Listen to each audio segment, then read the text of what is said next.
किसी वैद्य के पास में गया। एक तो गुरु के वचन पर विश्वास करना पड़ता है और एक वैद्य के वचन पर भी विश्वास करना पड़ता है। तो एक व्यक्ति वैद्य के पास में गया और जाकर के कहने लगा, महाराज मेरा पेट खराब हो गया है, आप मुझे कोई दवाई दें।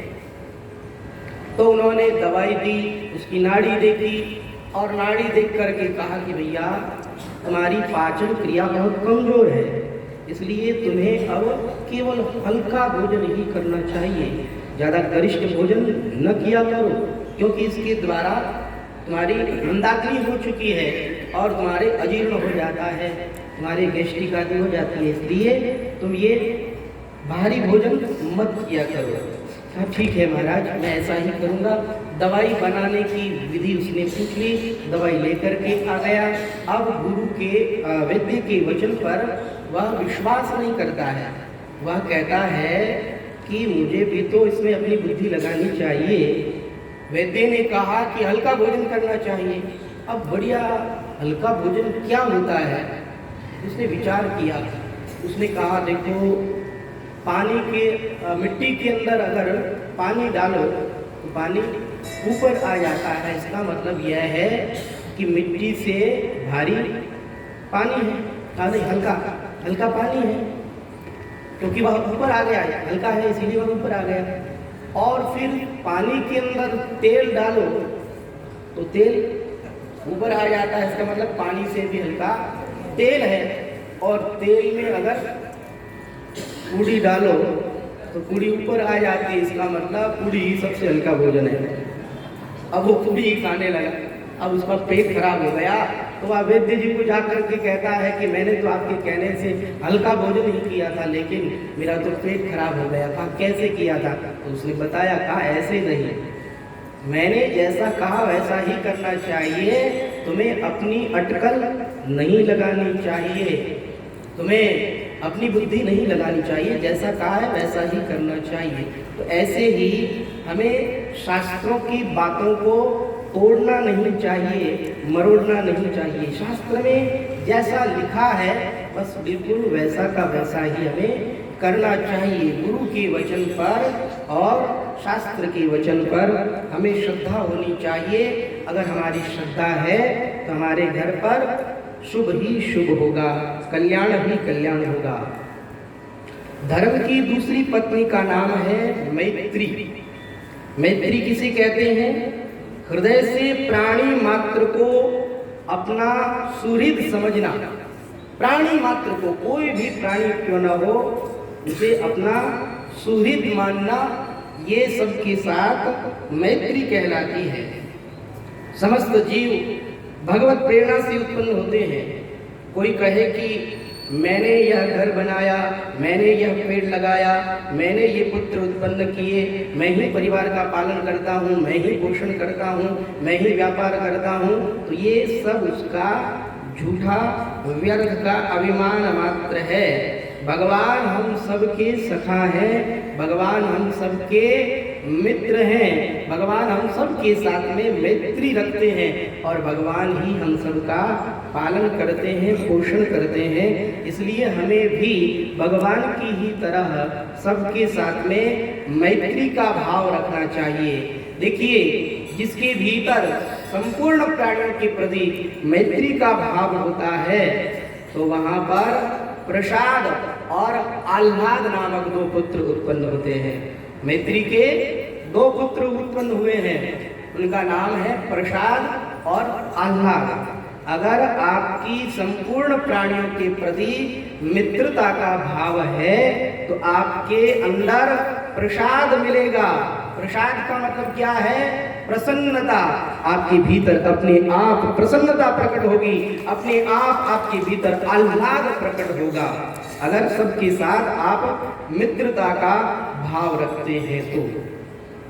अब धर्म की तीसरी पत्नी, उसका नाम है दया। दया किसे कहते हैं? बिना किसी शारीरिक संबंध के प्राणी मात्र के दुख में सम्मिलित होकर के उस पर दया करना, उसकी सहायता करना, यह दया कहलाता है। देखिए, दया और कृपा इसमें फर्क है।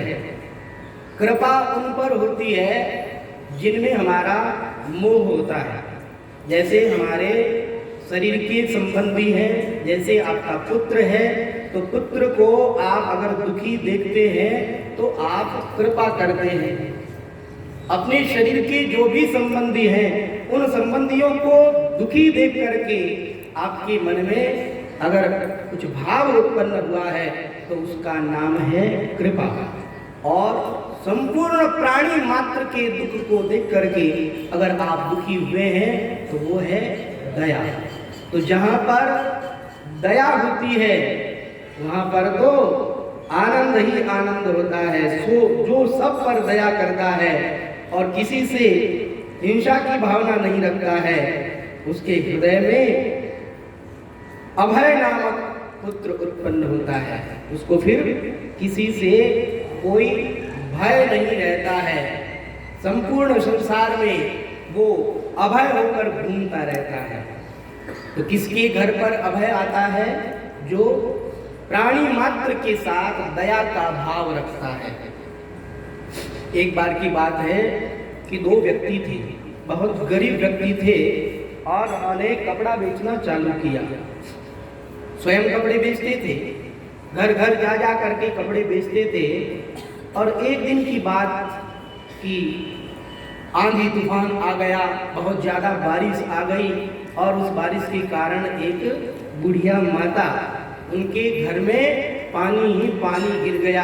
अब बुढ़िया माता को छत नहीं है, बुढ़िया माता एक छपरे में सो रही है और वो कांप रही है क्योंकि उसे ठंड लग रही है।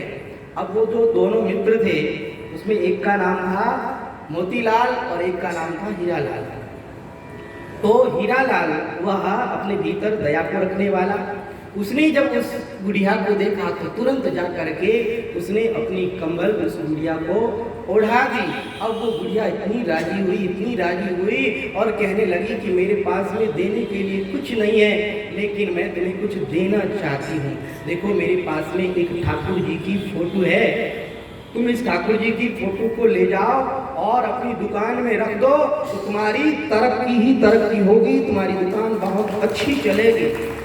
इतने में मोतीलाल कहता है, क्यों बुढ़िया झूठ बोल रही हो? अरे हमारे तो दुकान ही नहीं है, क्या तरक्की होगी? कहा दुकान नहीं है तो हो जाएगी। मोतीलाल जरा दया की भावना को समझने वाला नहीं था, लेकिन हीरालाल दया की भावना को समझने वाला था। उसने प्रेम पूर्वक भगवान की वह फोटो ली और फोटो को लेकर के अपने साथ ही रखने लगा। जहाँ जाता वहाँ फोटो को साथ रखता।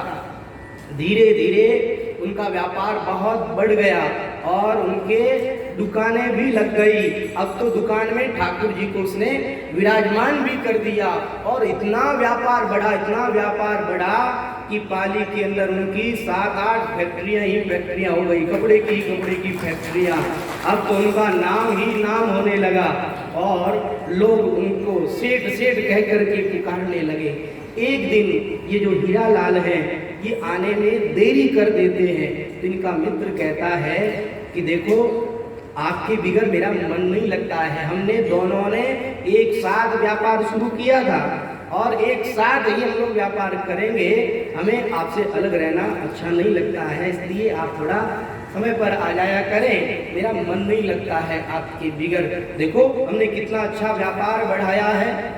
तो उस हीरालाल ने कहा, भैया ये हमारी मेहनत का फल नहीं है, ये सब जो ठाकुर जी अंदर विराजमान है, इन ठाकुर जी की कृपा है, इन ठाकुर जी की कृपा से हमारा ये व्यापार आगे बढ़ा है। तो उसने अनसुना कर दिया। अब एक दिन फिर वो देरी से आया तो उसने कहा कि आज आप फिर देरी से आए। अब वो ये नहीं कहता था कि मैं ही मेहनत करता हूँ तुम लेट आते हो, इस दृष्टि से नहीं कहता था, वो तो इस दृष्टि से कहता था कि मैं तुम्हारे बिगड़ रह नहीं सकता हूँ। उनका प्रेम था, इस कारण उसने कहा कि आज फिर आप लेट आए। तो उन्होंने कहा देखो मेरा स्वास्थ्य ठीक नहीं रहता है, इसलिए मैं देरी से आया हूँ। कहा भैया हम दोनों एक साथ ही रहेंगे, एक साथ ही मरेंगे। हीरालाल ने कहा भैया एक साथ मरना तो ये हर किसी के हाथ की बात नहीं है। मोतीलाल कहता है नहीं, अगर तुम चले जाओगे तो फिर मेरा क्या होगा? कहा मैं चला जाऊंगा, तुम्हारा क्या होगा? अरे इस बात पर क्यों विचार करते हो? मैं नहीं आऊंगा तो मेरी जगह मेरे ठाकुर जी आ जाएंगे, ठाकुर जी यहाँ विराजमान हैं। उसने ऐसा कह दिया और हुआ ये कि अगले दिन से हीरालाल 12 बजे आया और इस तरह से 12 बजे आता और 5 बजे चला जाता।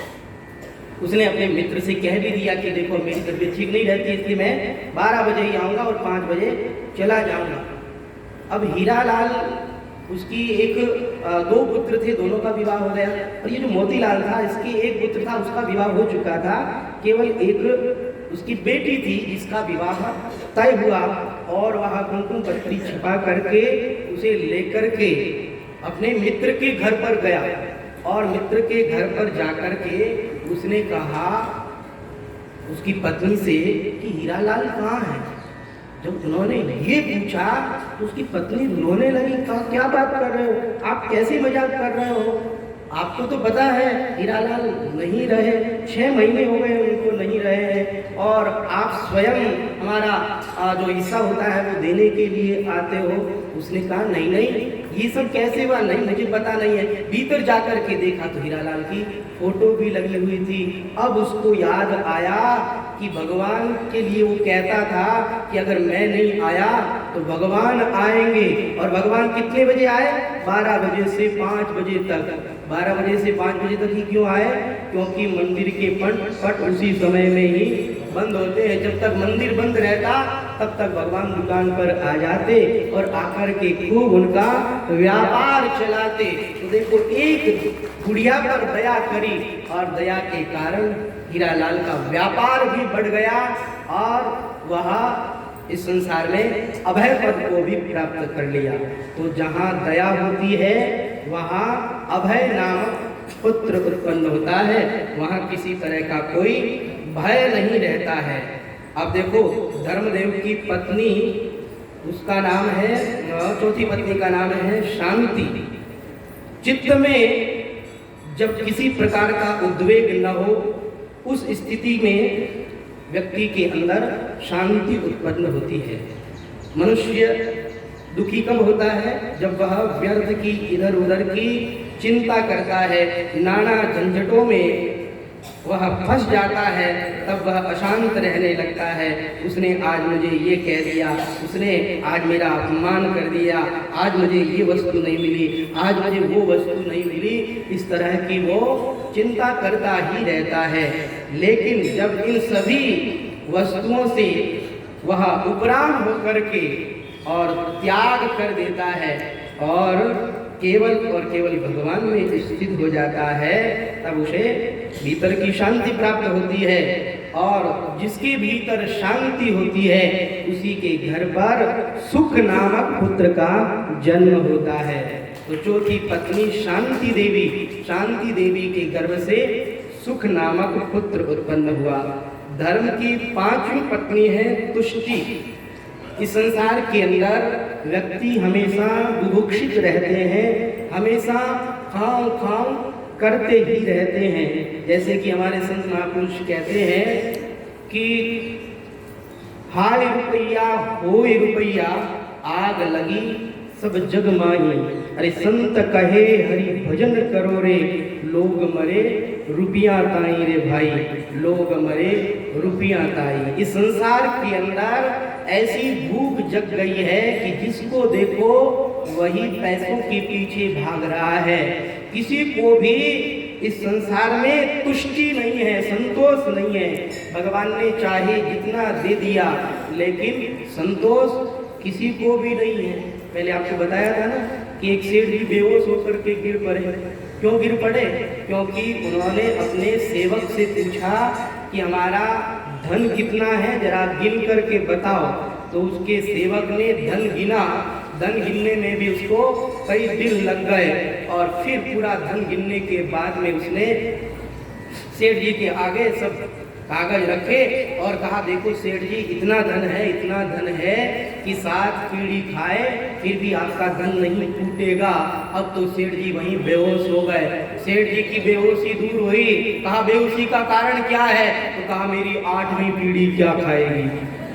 अरे 7 पीढ़ी का धन भगवान ने दे दिया, फिर 8वीं पीढ़ी की क्यों चिंता करते हैं। लेकिन क्या बताएं, इस दुनिया के अंदर किसी को भी तुष्टि नहीं है, किसी को भी संतोष नहीं है, और जिसको संतोष नहीं है वह इस संसार में दुखी ही दुखी रहता है।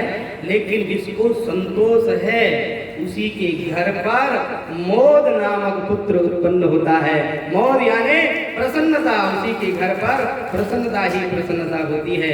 अतः धर्म की तुष्टि नामक पत्नी ने मोद नामक पुत्र को जन्म दिया। अब धर्म की छठी पत्नी है, उसका नाम है पुष्टि। पुष्टि कहते हैं मोटाई को। जब माल खा कर शरीर पुष्ट हो जाता है तो मन में अहंकार हो जाता है, और मन में व्यक्ति यही सोचने लगता है कि मेरे समान तो कोई बलवान नहीं है, मेरे समान तो कोई धनवान नहीं है, मैं ही मैं हूँ। जब ये अहंकार आ जाता है व्यक्ति के मन में, तब व्यक्ति इस संसार के अंदर फंस जाता है। लेकिन यही अहंकार अगर ये हो जाए कि मैं भगवान का दास हूँ, तो वह अहंकार आपके बंधन को काटने वाला है। ज्ञानी ये अहंकार करता है कि अहम असि सोहम तत्वमसि, इस तरह का अहंकार करता है। तो भक्त क्या अभिमान करता है? भक्त ये अभिमान करता है कि दासोहम, मैं भगवान का दास हूँ। अस अभिमान जाय जनि भोरे, मैं सेवक रघुपति पति मोरे। हे भगवान, मेरा ये अभिमान नहीं जाना चाहिए कि आप मेरे स्वामी हैं और मैं आपका सेवक हूँ। बस यही अभिमान रहना चाहिए। तो अभिमान किए बगैर अगर नहीं रहा जाता है तो व्यक्ति को यही अभिमान ही करना चाहिए, क्योंकि ऐसा जहाँ अभिमान अहंकार होता है वहाँ पुष्टि के गर्भ से अहंकार नामक पुत्र उत्पन्न होता है। धर्म की 7वीं पत्नी का नाम क्रिया है। बिना क्रिया के कोई भी कार्य नहीं होता। सभी संयोग के लिए क्रिया की अपेक्षा है। हम किसी भी मार्ग के पथिक क्यों न हो, क्रिया का आश्रय तो हमें लेना ही पड़ता है। क्रिया करने से ही योग होता है। अतः धर्म की 7वीं पत्नी क्रिया के गर्भ से योग का जन्म हुआ। धर्म की 8वीं पत्नी जिसका नाम है उन्नति, जिस क्षेत्र में हम कार्य कर रहे हैं उसमें हमारा अधः पतन न हो, दिन प्रतिदिन हमारी प्रगति हो, हमारा उत्थान हो, हम यही चाहते हैं। तो इस उन्नति से गर्व घमंड उत्पन्न होता है। पारमार्थिक उन्नति में अपने को बद्ध जीवों से पृथक करके साधक समझने लगता है कि मैं बद्ध नहीं हूँ, जिज्ञासु हूँ, मुमुक्षु हूँ, भगवत कृपा पात्र हूँ, इसलिए उन्नति का पुत्र हुआ दर्भ। अब धर्म की 9वीं पत्नी, उसका नाम है बुद्धि। सांसारिक बुद्धि के द्वारा सांसारिक कार्यों की प्राप्ति होती है, वहीं बुद्धि सूक्ष्म परमार्थ चिंतन में अगर लग जाती है तो उससे परम अर्थ मोक्ष की प्राप्ति होती है, सिद्धि की प्राप्ति होती है। बुद्धि की शरण में आने से मनुष्य की सभी चिंताएं दूर हो जाती है। अतः बुद्धि का पुत्र हुआ अर्थ। और 10वीं पत्नी हुई मेधा। मेधा और बुद्धि में भी अंतर है। बुद्धि विचार से उत्पन्न होती है और मेधा अभ्यास के शुद्ध अंतःकरण में स्वतः प्रकाशित होती है। तो मेधा नामक या जो 10वीं पत्नी है, इस मेधा से स्मृति उत्पन्न हुई। धर्म की 11वीं पत्नी तितिक्षा है। यहाँ आए हुए दुखों सुखों को बिना प्रतिक्रिया किए सहर्ष स्वीकार करने का नाम है तितिक्षा। और जहाँ पर तितिक्षा होती है, अनुकूलता प्रतिकूलता में जो सम रहता है, जो सुखी दुखी नहीं होता है, तो तितिक्षा के सुख समृद्धि से इस संसार में उसे क्षेम होता है। अतः धर्म की तितिक्षा ने क्षेम नामक पुत्र को उत्पन्न किया है। धर्म की 12वीं पत्नी ह्री है, और ह्री का मतलब है यहाँ इस संसार में किसी तरह का भय न होना, निर्लज्जता इस संसार के अंदर लोगों में ज़्यादा रहती है।